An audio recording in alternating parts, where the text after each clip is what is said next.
కానీ ఇదెక్కడ దండన? నేను దాసిని కాను. రాజ్యాన్ని బలంతో గెలుచుకోవాలి దుర్యోధన, వంచనతో కాదు.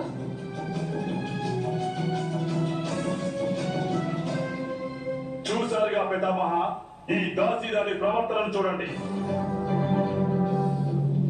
తనను దండించడం ఉచితం కాదంటారా? ఉచితం కాదు. ఇక ఆపు దుర్యోధన, ఇక ఆపు. ఇది అనర్థం. ఇంతటి అనర్థాన్ని చూస్తూ ఈ రాజసభలో నేను ఒక్క క్షణం కూడా ఉండలేను.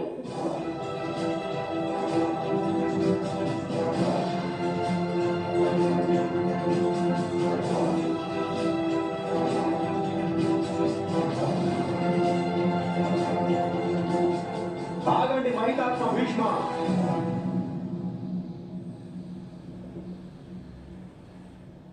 తండ్రి, మీరు వాగ్దానం చేశారు, మీరు నా పక్షాన్ని నా పుత్రుల పక్షాన్ని ఎప్పటికీ విడిచి వెళ్ళనని.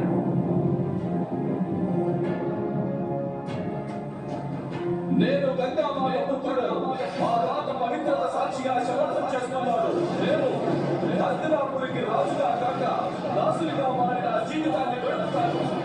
నీవు రాజుగా హస్తినాపురి సింహాసనాన్ని అధిష్ఠించి ఉన్నంత వరకు, అంతవరకు ఈ హస్తినాపురికి నీకు నేను సేవ